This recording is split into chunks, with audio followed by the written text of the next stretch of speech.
Nauna ni General Antonio Luna. Pinaglaban natin ang bayan mula sa simula. Pinanganak ako para may contribute, may hahandog para sa ating bayan.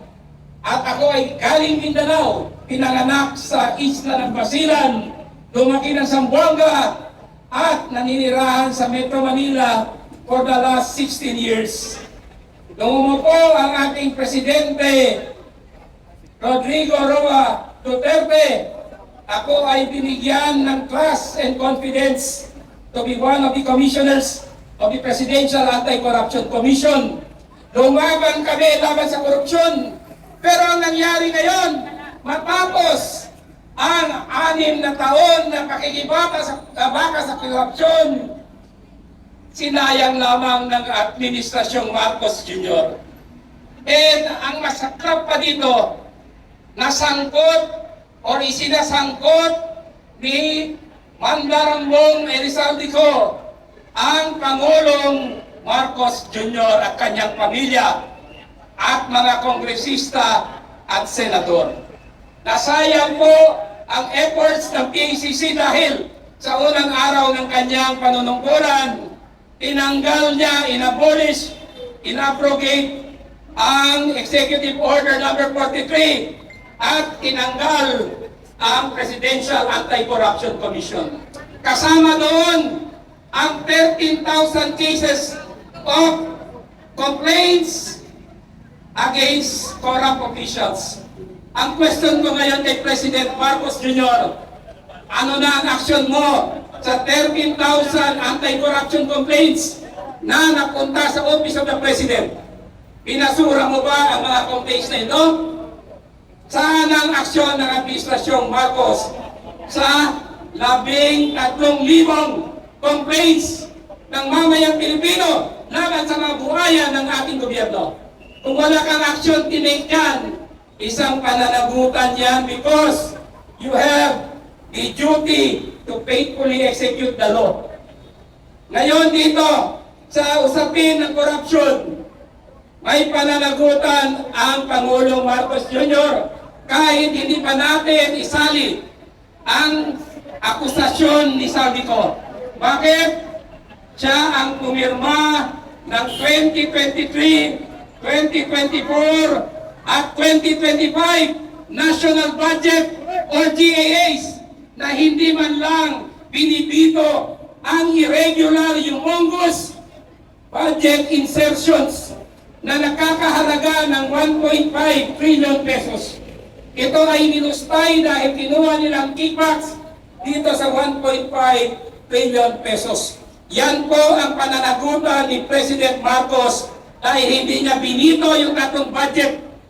Ang second pananagutan niya, itong akusasyon ni Saldico, pangamat, meron siyang due process, pero base sa kanyang revelasyon, apparently, may pananagutan ng President Marcos Jr. dahil di umano, tumanggap siya ng bilyon-bilyon na kickbacks galing kay Saldico at si Martin Romualdez tumanggap di umano ng kickbacks galing kay Saldico. Anong sasabihin natin ngayon? Marcos resign! Marcos resign! Marcos resign! Marcos resign!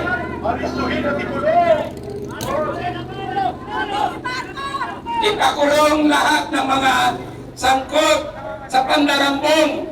President Marcos, kung totoo yung sinasabi mo, ipaliwanag mo sa taong bayan, ipensahan mo yung sarili as a matter of due process doon sa akusasyon ni Saldico laban sa iyo. May karapatan ka para sagutin ito. Meron din kaming meron din kaming karapatan para pakinggan ang sagot mo. Huwag mong gayahin ang taong bayan. Do not deceive us. We know the truth. Sagutin mo ito. I propose to Malacanang mag-video conference si President Marcos Jr. at si Saldico. Tapos silang dalawa magsasalita. Mauna si Saldico sa akusasyon niya. Tapos sasagot si President Marcos Jr. Tapos nakanood o napapanood ng lahat ng Pilipino ang kanilang mga sagot.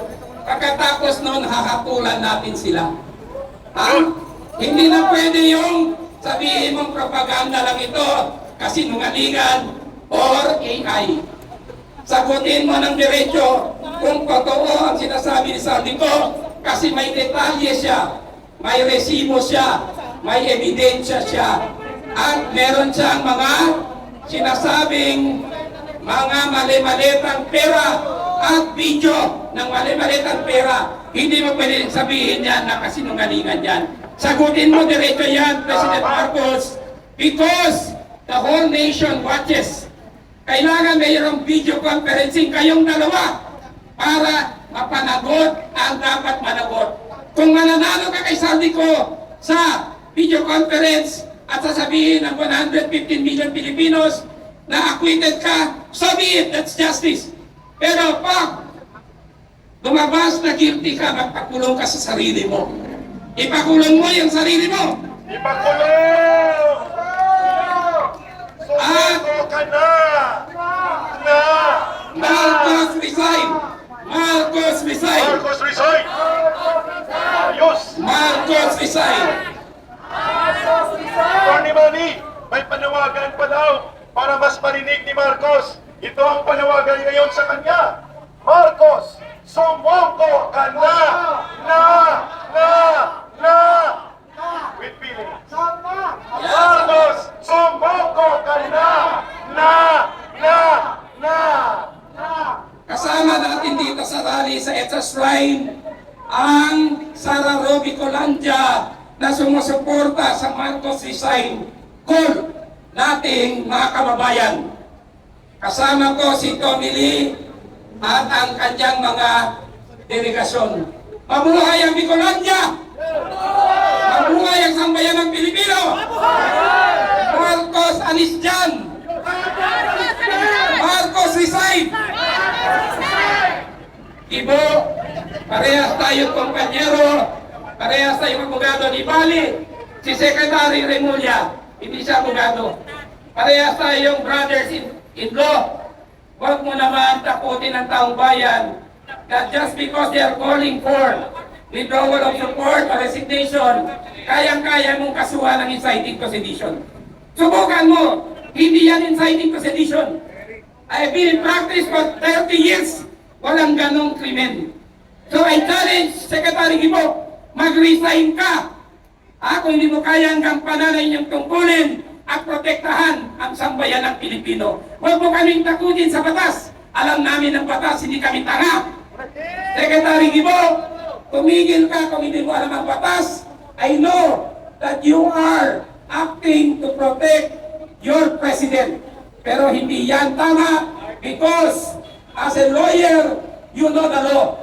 You should stand by the rule of law.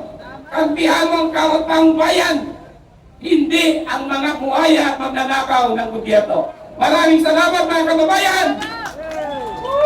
Maraming salamat kay Attorney Manny Luna. May isang announcement lang, si Councilor Tatay Rani Ludovica. Pero kay Gibo, 1 minute lang, rejoinder. Si Gibo Peke, ang kanyang